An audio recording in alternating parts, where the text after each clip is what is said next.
Réussir le DELF, adulte, niveau B1. Production orale. Leçon 7, activité 8, une vie à l'envers. L'étrange histoire de Benjamin Button. Le temps du mélo. Cette histoire n'est pas seulement étrange, mais géniale. Un homme naît avec le visage d'un vieillard et rajeunit toute sa vie jusqu'à mourir bébé. Le temps d'aimer passionnément une femme qui, elle, vieillit à l'endroit. Les trucages numériques réussissent le tour de force de faire vieillir ou rajeunir Brad Pitt et Cate Blanchett sans que jamais leur visage actuel ne disparaisse tout à fait. Mais au-delà de la performance technique, le film de David Fincher est un grand mélo romantique.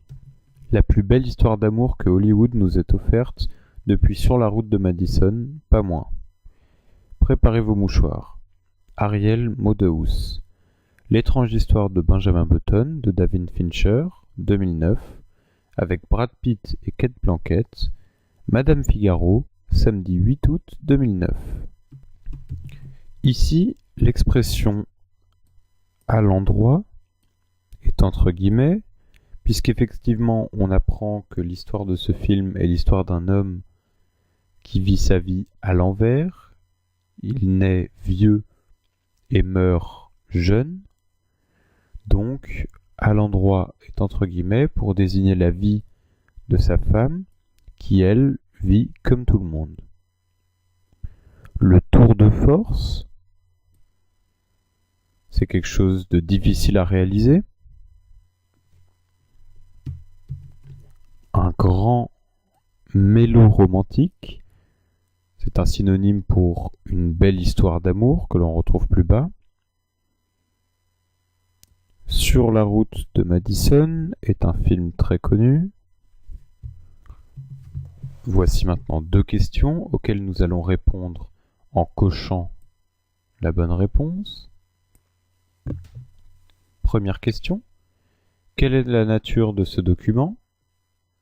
Est-ce une critique de film, une publicité ou une lettre de fan? Dans ce document, on a l'avis de l'auteur sur un film en particulier. Donc, il s'agit bien d'une critique de film. Deuxième question. D'après ce document, que raconte l'étrange histoire de Benjamin Button? Est-ce que c'est l'histoire d'un homme qui n'accepte pas le fait de vieillir, ou est-ce que c'est l'histoire d'un homme pour qui le temps se déroule à l'envers? On remarque l'expression « à l'envers » qu'on a déjà évoquée en lisant ce texte. Il s'agit bien de l'histoire d'un homme pour qui le temps se déroule à l'envers. Sa vie commence lorsque normalement la vie des autres finit. Troisième question. Ici, c'est le thème qui est important.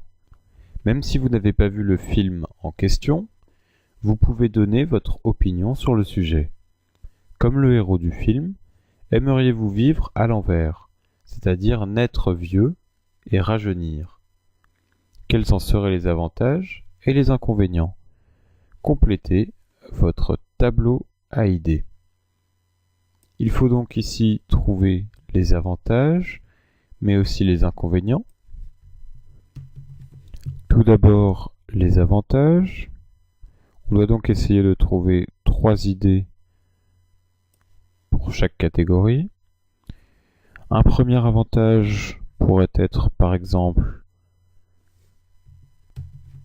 que l'on vit d'abord les moments les plus pénibles de sa vie, lorsqu'on a du mal à marcher, qu'on est malade puisqu'on est âgé, et qu'ensuite on vit les meilleurs moments de sa vie. Un deuxième avantage pourrait être que si par exemple on a des enfants, puisqu'on rajeunit et que eux vieillissent, à un moment les deux âges vont se rencontrer. Même chose avec sa femme.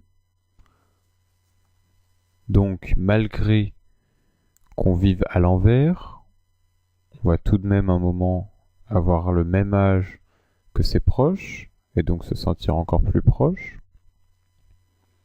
Il faut essayer de trouver des avantages pour développer une argumentation, ainsi que des inconvénients. Les inconvénients sont assez faciles à trouver sur ce sujet.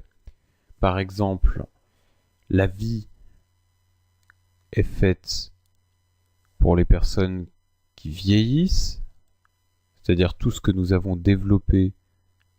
Par exemple, l'école, on imagine mal une personne âgée aller à l'école et apprendre à lire, puisque tous les autres camarades seraient des enfants. Il semble aussi difficile de créer une relation avec quelqu'un qui ne vit pas dans le même sens que nous, c'est-à-dire épouser une femme jeune lorsqu'on est vieux, qui deviendra vieille lorsqu'on deviendra jeune. Quatrième question, il s'agit maintenant de présenter le document rapidement, en 3 minutes environ, en respectant le plan. Il y a donc 4 étapes. Tout d'abord, présentation du document. Il suffit de faire court, juste préciser la nature du document, sa source et à quelle date il est paru. Ici, ce document est un article paru dans le Madame Figaro, magazine français, du samedi 8 août 2009. On a toutes les informations dont on a besoin. Ensuite, présentation du thème et éventuellement du point de vue de l'auteur. Quand on parle du thème, donc il s'agit de l'idée générale du document. L'article nous parle du film L'étrange histoire de Benjamin Button, de David Fisher, évidemment. Et en lisant l'article, on comprend que l'auteur a apprécié le film, il l'aime, donc on le précise dans la présentation du thème et point de vue de l'auteur. Il faut ensuite prendre position par rapport à l'article. Donc ici, on ne va pas vraiment prendre de position, c'est à vous de choisir. Il faut montrer les avantages et les inconvénients sur le sujet. Ici, une vie vécue à l'envers, donc une vie qu'on vit à l'envers. À partir des avantages et des inconvénients qu'on a choisi de développer, donc d'après cette comparaison, on donne son avis, très important, puis on conclut et on ouvre la discussion avec l'examinateur. Par exemple, je viens de vous donner les arguments qui justifient mon avis. Dans tous les cas, je pense que ce film est réussi. Et vous, qu'en pensez-vous ? Dans votre présentation, il serait souhaitable d'utiliser des tournures au conditionnel.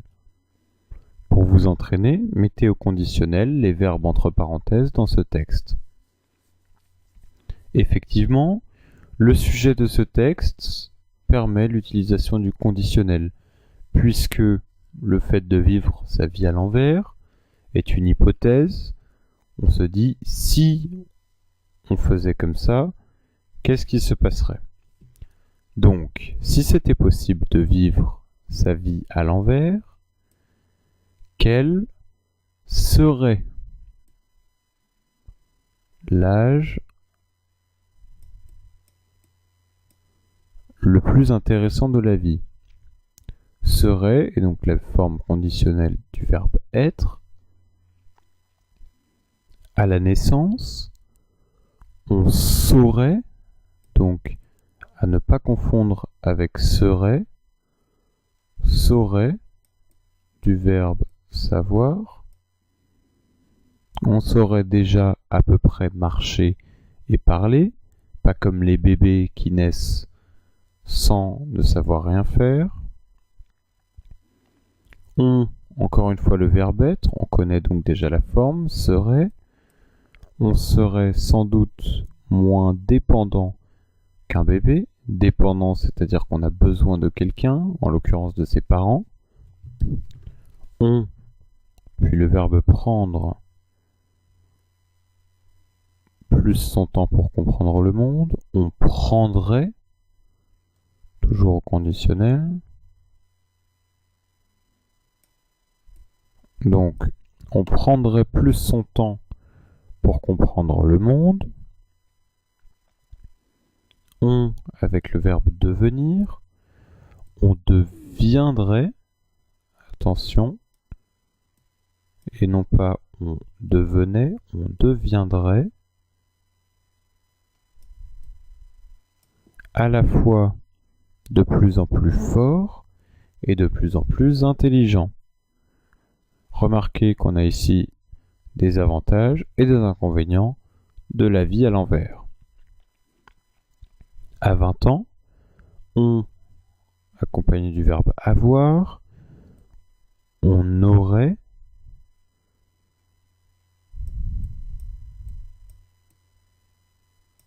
beaucoup d'expérience, et on, avec être, toujours serait, on serait en pleine santé. Mais, donc ici on a une opposition, c'est donc un inconvénient, mais le problème, c'est qu'on ne, avec pouvoir, on ne pourrait, donc avec deux R, on ne pourrait pas vieillir avec ceux qu'on aime. Le temps, nous, avec emmener, donc emmènerait.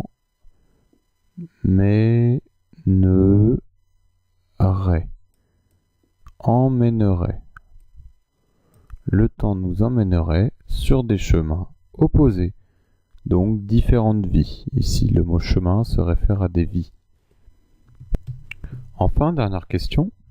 Voici quelques questions qu'un examinateur pourrait vous poser sur ce sujet.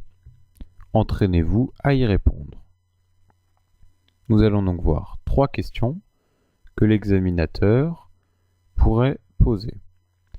Vivre à l'envers, vivre à l'endroit, qu'est-ce que cela change vraiment? Réponse possible. D'après ce film, que l'on vive à l'endroit ou à l'envers, l'esprit, donc ce qu'on a dans la tête, grandit toujours dans le même sens. Deuxième question, quel est pour vous le plus bel âge de la vie? Et évidemment pourquoi, donc justifier. Effectivement, l'examinateur va souvent vous demander de justifier vos réponses.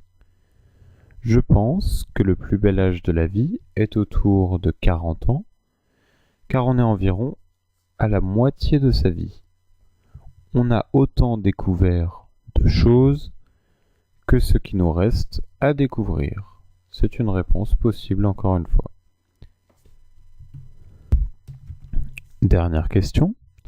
Aimer, est-ce se promettre de vieillir ensemble? L'amour est un sentiment qui peut parfois mal vieillir. Ici, on parle par exemple des divorces qu'on voit beaucoup plus aujourd'hui, mais qui peut aussi perdurer de nombreuses années, comme c'était le cas beaucoup dans les générations passées.